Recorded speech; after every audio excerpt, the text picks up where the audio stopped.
अगर आप भी डिजिटल बोर्ड लेने का सोच रहे हैं तो इस वीडियो को एंड तक जरूर देखें। Hello teachers and creators, Priyal this side, welcome back to my channel Eduscotch Bihar. अगर आप भी 2025 में डिजिटल बोर्ड लेने का सोच रहे हैं तो मेरे इस वीडियो को एंड तक जरूर देखें। तो आज के इस वीडियो में मैं आपको डिजिटल बोर्ड की प्राइसिंग की डिटेल बताने जा रही हूँ कि अगर आप डिजिटल बोर्ड लेने जा रहे हैं तो आपको किस प्राइसिंग का डिजिटल बोर्ड लेना चाहिए। जो आपका डिजिटल बोर्ड है वो आपको कितने में पड़ेगा। तो चलिए स्टार्ट करते हैं। तो सबसे पहले मैं कुछ बेसिक पॉइंट डिस्कस करना चाहती हूँ कि जब आप डिजिटल बोर्ड लेते हैं तो डिजिटल बोर्ड की प्राइसिंग कई सारे फैक्टर्स पर डिपेंड करती है। सबसे फर्स्ट कि आप कौन सी ब्रांड का डिजिटल बोर्ड ले रहे हैं। ब्रांड वाइज आपके डिजिटल बोर्ड की प्राइस अलग अलग होती है। सेकेंड चीज़, जो आप डिजिटल बोर्ड ले रहे हैं वो आप विद ओपीएस ले रहे हैं या फिर विदाउट ओपीएस ले रहे हैं। जब आप डिजिटल बोर्ड ओपीएस के साथ लेते हैं तो ओपीएस डिजिटल बोर्ड की प्राइस को बढ़ा देता है। ओपीएस एक सॉफ्टवेयर होता है जो आपके डिजिटल बोर्ड में लगता है, जो आपके डिजिटल बोर्ड को एंड्रॉइड से पूरा कन्वर्ट कर देता है विंडोज़ में। तो अगर आप अपने डिजिटल बोर्ड में हैवी फाइल्स का यूज़ करते हैं, हैवी एप्लीकेशंस का यूज़ करते हैं तो आप ओपीएस के साथ वाला डिजिटल बोर्ड ले सकते हैं। ये आपके डिजिटल बोर्ड में रैम और रोम दोनों बढ़ाता है। वहीं अगर आप नॉर्मल डिजिटल बोर्ड यूज़ करते हैं जिसमें आपको सिर्फ लिखना है, पढ़ाना है, स्क्रीन शेयर करना है, तो इसके लिए आपको ओपीएस लेने की नीड नहीं है। आप नॉर्मल डिजिटल बोर्ड से भी इजीली पढ़ा सकते हैं। तो चलिए अब डिस्कस करते हैं डिजिटल बोर्ड की प्राइसिंग पे। तो पहले मैं आपको विदाउट ओपीएस की प्राइस बता रही हूँ। विदाउट ओपीएस अगर आप डिजिटल बोर्ड लेते हैं तो वो डिजिटल बोर्ड आपको कितने में पड़ता है। तो सबसे पहले बात करते हैं 65 इंच डिजिटल बोर्ड की।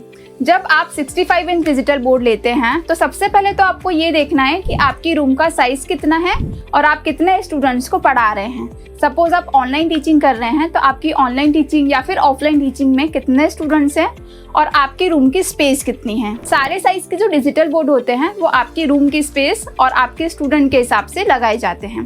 तो अगर आप 65 इंच का डिजिटल बोर्ड लेते हैं, इसमें अगर आप 20 से 30 स्टूडेंट को पढ़ाते हैं तो उसके लिए आप 65 इंच का डिजिटल बोर्ड ले सकते हैं। 65 इंच का डिजिटल बोर्ड आपको पड़ेगा 1,05,000 से 1,20,000 तक।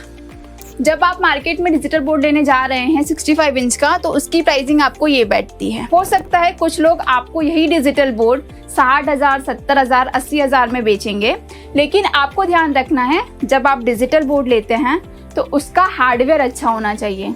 ये जो चीप प्राइस वाले डिजिटल बोर्ड होते हैं इसमें लोग हार्डवेयर से कॉम्प्रोमाइज करके उसको सस्ता बना देते हैं। डिजिटल बोर्ड एक ऐसी चीज़ है जो आप हर रोज, हर महीने या हर साल नहीं ले सकते। इसको आपने एक बार लिया और ये आपको कई सालों तक चलाना रहता है। तो इसके लिए आप ध्यान रखें कि जब भी आप डिजिटल बोर्ड ले तो उसके हार्डवेयर को अच्छे से चेक करें। अगर उसका हार्डवेयर अच्छा है तो आपका डिजिटल बोर्ड काफ़ी टाइम तक चलेगा। अब चलते हैं 75 इंच डिजिटल बोर्ड की तरफ। अगर आप 75 इंच का डिजिटल बोर्ड लेते हैं तो ये डिजिटल बोर्ड आपको पड़ता है 1,20 से 1,90 तक। इसके अंदर मैं सारी कंपनी के प्राइस बता दे रही हूँ कि अगर आप मैक्सअप का लेते हैं, आप इवोटा का लेते हैं, आप एआई वॉफ्ट का लेते हैं तो इस प्राइस रेंज के अंदर आपके सारे ब्रांड्स के डिजिटल बोर्ड आ जाते हैं। वहीं अगर मैं बात करूँ 86 इंच की तो 86 इंच डिजिटल बोर्ड आपको पड़ता है 1,90 से 2,60 तक का। इसमें आप कितनी भी अच्छी ब्रांड का डिजिटल बोर्ड ले लें, आपको 1,90 से 2,60,000 तक के बीच में अच्छा डिजिटल बोर्ड मिल जाएगा। तो ये मैंने आपको बता दिए कि अगर आप 65, 75 या 86 इंच का डिजिटल बोर्ड लेते हैं तो आपको क्या प्राइस का पड़ता है। बट इसी के साथ कुछ और फैक्टर्स भी इसके अंदर आते हैं कि इसके अंदर आपको ट्रॉली स्टैंड मिल रहा है कि नहीं, मीन्स जो आपका डिजिटल बोर्ड हैंग करने का स्टैंड है वो इसके अंदर इंक्लूड है या नहीं। उसके बाद जो आपकी आफ्टर सेल सर्विसेज है वो आपको इसके साथ मिल रही है कि नहीं। इसके अंदर आपको वारंटी कितने साल की मिल रही है। तो ये सारी चीज़ें भी आप इसके अंदर ज़रूर चेक करें। अब मैं बात करती हूँ आफ्टर सेल सर्विसेज की। जब आप डिजिटल बोर्ड परचेज कर लेते हैं तो उसकी आपको सर्विसेज मिलती है कि नहीं या फिर आपको उसकी प्रॉपर ट्रेनिंग मिलती है कि नहीं।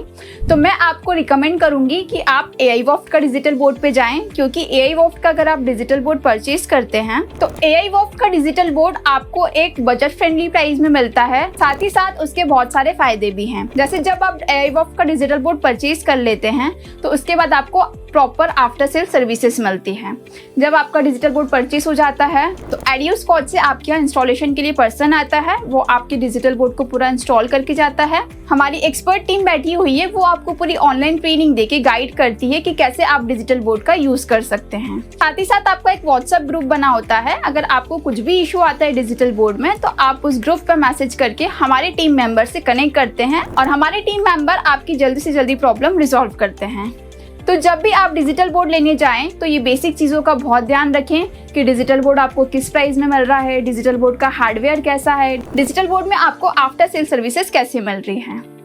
आई होप मेरा वीडियो आपको समझ आया होगा कि जब आप डिजिटल बोर्ड लेने जा रहे हैं तो आपको किन किन चीज़ों का ध्यान रखना है और कौन से प्राइस में आपको डिजिटल बोर्ड परचेज करना है।